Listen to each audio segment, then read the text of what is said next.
नमस्कार दोस्तों आइए एक बार फिर से आप सभी लोगों का हमारे YouTube चैनल पर हार्दिक स्वागत है।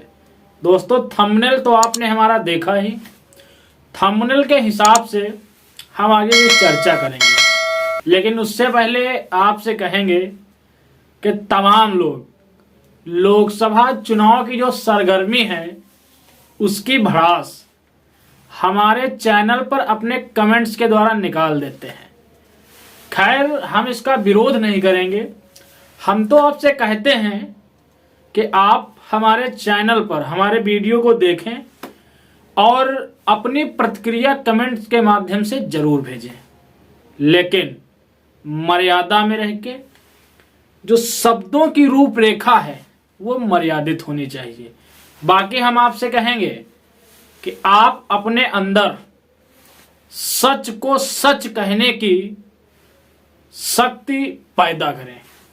दोस्तों, ये समय शिक्षा का समय है और आज के समय में हमारा ये मानना है कि कोई भी व्यक्ति अंधभक्त बनकर ना रहे। अंधभक्त का मतलब ये होता है कि थोपी गई व्यवस्था को वो अपने जीवन में अनुसरित ना करे। जिस व्यवस्था पे वो चल रहा है उसको अपने तर्क की कसौटी पे कसे। अगर उसे लग रहा है कि ये व्यवस्था उसके जीवन के अनुकूल है तभी उस पर चले।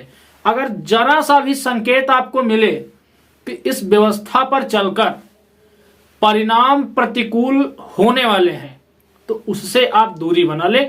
इसी में आपका और आपके परिवार का, साथ ही साथ आपके समाज का भी हित होगा। दोस्तों, जैसा कि आप सभी लोग जानते हैं कि इस समय राज्यसभा का चुनाव चल रहा है। समाजवादी पार्टी ने जो अपने 3 उम्मीदवार दिए थे, जया बच्चन, आलोक रंजन, रामजी सुमन। रामजी सुमन दलित हैं, लेकिन इनकी उम्र लगभग 70 साल के आसपास है। देखिए, मैं भी दलित हूं। हमें इस बात की खुशी नहीं है कि अखिलेश यादव जी ने एक दलित को राज्यसभा का सदस्य बनाकर पार्लियामेंट में भेज दिया। हमें खुशी तब होती जब वो किसी ऐसे दलित को राज्यसभा भेजते हैं जो सदन के अंदर शेर की तरह दहाड़ कर इस देश में अनुसूचित जाति के साथ साथ पिछड़े आदिवासी और अल्पसंख्यकों के हकों के लिए लड़ता। मेरा मानना है कि रामजी सुमन जब सदन के अंदर जाएंगे तो उनको खड़े होने के लिए भी किसी सहारे की जरूरत पड़ेगी। साथियों, दूसरा जो सदस्य समाजवादी पार्टी भेज रही है, आलोक रंजन, चूंकि वो रिटायर्ड IAS ऑफिसर हैं, उन पर भी तमाम तरीके के सवाल उठ रहे हैं कि वो जाकर के सदन के अंदर किन मुद्दों पर बात करेंगे। तीसरा जो सबसे बड़ा नाम है समाजवादी पार्टी की तरफ से दिया गया, जया बच्चन का। जया बच्चन की वजह से ही कहीं ना कहीं समाजवादी पार्टी लगातार ट्रोल की जा रही है। समाजवादी पार्टी के समर्थक समाजवादी पार्टी पर ये मुद्दा उठा रहे हैं। जो उनके मुस्लिम नेता हैं, जो उनके मुस्लिम विधायक हैं, जो उनके मुस्लिम मतदाता हैं, उनका तो यहां तक कहना है कि PDA का ध्यान रखते हुए समाजवादी पार्टी प्रमुख अखिलेश यादव जी को 3 में से 1 जो मेंबर है वो मुस्लिम समाज से देना चाहिए था, क्योंकि मुस्लिम समाज ने हमेशा से समाजवादी पार्टी का साथ दिया है, चाहे वो लोकसभा चुनाव हो या विधानसभा चुनाव हो। साथियों, जया बच्चन के बारे में तरीके तरीके की भ्रांतियां समाज में चल रही हैं कि उनके पति अमिताभ बच्चन, उनके बेटे अभिषेक बच्चन, उनकी बहू ऐश्वर्या राय बच्चन, ये सभी लोग भाजपा का राग अलाप रहे हैं और अखिलेश जी जया बच्चन को पार्लियामेंट भेज रही हैं। मेरी समझ में नहीं आता है कि जया बच्चन वहां पर जाकर किन मुद्दों पर बात करेंगी, वो बोल ही नहीं पाएंगी। अगर आपके पास काबिल लोग ना होते तब इन लोगों को भेजना उचित था। लेकिन जब आपके पास काबिल लोग हैं तो इन्हें भेजने का क्या औचित्य। अगर आपको राज्यसभा में सदस्य भेजने ही थे तो आप प्रोफेसर लक्ष्मण यादव जी को भेजते। अगर आपको भेजना ही था तो आप चंद्रशेखर आजाद, जो इस समय आपके खासम खास मित्र हैं, मैनपुरी और घोसी के उपचुनाव में उन्होंने खुलकर आपकी मदद की, वो बात अलग है। इंडिया अलायंस में आपने उनको भाव नहीं दिया। आपको अगर एक दलित ही भेजना था तो आप चंद्रशेखर को भेजते। आपको अगर पिछड़े को ही भेजना था, हालांकि उसमें आपने पिछड़े को कोई वरीयता ही नहीं दी, अगर आपको पिछड़ा मेंबर भेजना था तो आप प्रोफेसर लक्ष्मण यादव जी को भेजते। जब ये लोग पार्लियामेंट के अंदर बोलते हैं तो इनकी चर्चा धरातल पर होती। ये 2 लाइनों की बाइट भी देते हैं तो इस देश का बच्चा बच्चा उनकी बाइट को सुनता और उनको लगता किसी दल ने ऐसे सदस्य को पार्लियामेंट के अंदर भेजा है जो इस देश में उनके हकों, उनके अधिकारों के लिए आवाज उठा रहा है। दोस्तों, शायद इसी वजह से स्वामी प्रसाद मौर्य समाजवादी पार्टी से नाराज हैं। शायद इसी वजह से पल्लवी पटेल समाजवादी पार्टी से नाराज हैं। अब तमाम लोग कहेंगे इनकी नाराजगी का कोई औचित्य नहीं। तो दोस्तों, आपको बताता चलूं, इनकी नाराजगी का इतना ज्यादा औचित्य है कि अगर इन सभी ने बगावत कर दी तो 2024 की राह समाजवादी पार्टी के लिए बहुत ही मुश्किल भरी हो जाएगी। उधर बदायूं के पूर्व विधायक और समाजवादी पार्टी के दर्जा मंत्री आबिद रजा, जिन्होंने अखिलेश जी को ये पत्र भी भेजा कि 3 मेंबरों में से 1 मेंबर आप मुस्लिम समाज से लीजिए, लेकिन उन्होंने उनके पत्र को इग्नोर कर दिया। आप सोचिए, जब आप किसी को इग्नोर करते हैं तो उसके हृदय को कितना बड़ा आघात पहुंचता है। ये सब विषय हैं जिन पर हमारे देश के बहुजन दलों को और बहुजन नेताओं को विचार विमर्श करना चाहिए। दोस्तों, एक बात आपको और बताता चलूं, स्वामी प्रसाद ने सपा से बगावत की, पल्लवी पटेल ने सपा से बगावत की, तो कयास ये लगने लगे कि अब ये लोग सपा को छोड़कर शायद बसपा का दामन थामेंगे। बसपा का दामन थामेंगे या नहीं थामेंगे भविष्य में, ये एक अलग बात है, लेकिन राजनीति में ऐसे कयास लगने लगे थे कि अब ये लोग बीजेपी में ना जाकर, क्योंकि ये लोग बीजेपी से वैचारिक लड़ाई लड़ रहे हैं, ये लोग बसपा ज्वाइन करेंगे। अभी बसपा ज्वाइन कर नहीं पाए थे, लेकिन बसपा के कुछ समर्थक जो सोशल मीडिया पे कोहराम मचाने लगे कि स्वामी प्रसाद मौर्य एक स्वार्थी नेता है, पल्लवी पटेल एक स्वार्थी नेता है, इनका कोई भरोसा नहीं। अरे भैया, राजनीति में कब किसका भरोसा होता है।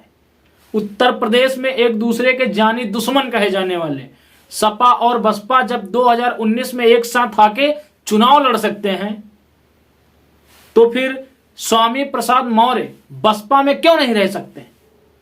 बसपा में रहकर उन्होंने बसपा के लिए बहुत अच्छा काम किया है। हालांकि वो बात अलग की है, कुछ मन मुटावों के चलते बीएसपी सुप्रीमो मायावती जी ने उनको पार्टी से निष्कासित कर दिया या वो खुद पार्टी छोड़कर चले आए, ये उनका व्यक्तिगत मामला है। लेकिन अगर हम मिशन की बात करें, अगर वैचारिकी की बात करें, अगर विचारधारा की बात करें, तो जो स्वामी प्रसाद मौर्य के बयान हैं वो बसपा से मेल खाते हैं।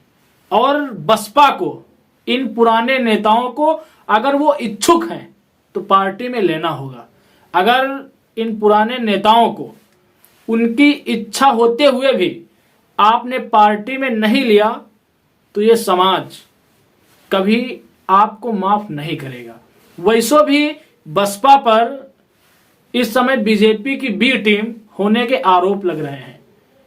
अगर बीएसपी सुप्रीमो मायावती जी ने इस और कोई फैसला नहीं लिया तो ये आरोप लोगों के जहन में कहीं ना कहीं सही बैठ जाएंगे। जिसका खामियाजा 2024 में उनको भुगतना पड़ जाएगा। दोस्तों, ये समय एटीट्यूड और घमंड में काम लेने का नहीं है, ये समय होश में काम लेने का है। यहां पर अगर जमीनी स्तर से जुड़े नेता बसपा को मिलते हैं तो बसपा आज भी कमजोर नहीं है। बसपा से इस देश का मतदाता वैचारिक रूप से नाराज नहीं है, बल्कि बसपा से दूर इसलिए हुआ है क्योंकि बसपा चुनाव में अच्छा प्रदर्शन नहीं कर पा रही है। लोग बीजेपी से परेशान हैं, इसलिए वो उस दल का सपोर्ट करने लगे जो बीजेपी को टक्कर दे रहा है। बसपा बीजेपी को टक्कर नहीं दे पा रही है इस समय। इसका सबसे बड़ा कारण यही है, उसके पास ऐसे नेता नहीं हैं जिनकी बाइट की चर्चा हो। दोस्तों, कांग्रेस के जो प्रदेश अध्यक्ष हैं अजय रॉय, अगर एक छोटी सी बात भी मीडिया के सामने बोल देते हैं तो उसकी चर्चा होती है। स्वामी प्रसाद मौर्य अगर एक छोटी सी बात भी मीडिया के सामने बोल देते हैं तो उन पर डिबेट्स होती हैं। बसपा के प्रदेश अध्यक्ष हैं विश्वनाथ पाल जी। हमने कभी नहीं सुना कि वो किसी डिबेट में बैठे हों, हमने कभी नहीं देखा कि उनके दिए गई बाइट पर कभी डिबेट हो रही हो। ये लोग मीडिया के सामने आते ही नहीं हैं। जब तक मीडिया के सामने नहीं आओगे, अपनी बात को बेबाकी से नहीं रखोगे, तब तक आपकी वैचारिकी को इस देश की जनता कैसे समझ पाएगी। और जब तक लोग आपको अच्छे से समझ नहीं पाएंगे, तब तक आपको वो वोट कैसे करेंगे। 4 बार सरकार बनी उत्तर प्रदेश में बसपा की, वो मान्यवर कांसीराम साहब जी की देन थी। मान्यवर कांसीराम साहब जी ने उस समय के लोगों के जहन में बहुजन की जो वैचारिकी थी उसको इस तरीके से सेट कर दिया था कि वो लोग दूसरी जगह जाने का नाम नहीं ले रहे थे। लेकिन आज जो पीढ़ी है वो बदल चुकी है। इस बदली हुई पीढ़ी में आपको किसी भी तरीके से अपनी वैचारिकी डालनी होगी। जब तक आप इन लोगों के जहन में अपनी वैचारिकी नहीं बैठा पाएंगे, तब तक इस प्रदेश में और देश के अंदर आप अपनी सत्ता को स्थापित नहीं कर पाएंगे। हम जानते हैं तमाम लोग अभी इस स्पीच के ऊपर तमाम तरीके की टिप्पणियां करेंगे कि हमको लगता है तू दूसरे का एजेंट है, फलाना है, धमकाना है। इससे फर्क नहीं पड़ता है। मैंने शुरू में कहा था कि आप अपने अंदर सच को सच कहने की क्षमता पैदा करो। इस देश में बोलने वालों की और खासकर हमारे समाज में बोलने वालों की काफी ज्यादा कमी है। इसी का परिणाम है कि जिस समाज को मान्यवर कांसीराम साहब जी ने शीर्ष पर पहुंचा दिया था, वो समाज आज फिर से निचले पायदान पर चला गया है। सच को सच बोलने की क्षमता अपने अंदर पैदा करो और बोलने की आदत लगाओ। जब आप बोलोगे तभी आपके विचारों की चर्चा होगी। इस वीडियो में इतना ही कहेंगे, बाकी अपनी प्रतिक्रिया आप जरूर दें। मिलेंगे एक अगले मुद्दे में, मिलेंगे एक अगले वीडियो में एक अगले मुद्दे के साथ। तब तक के लिए आप सभी को मेरा सादर जय भीम, जय भारत, जय संविधान।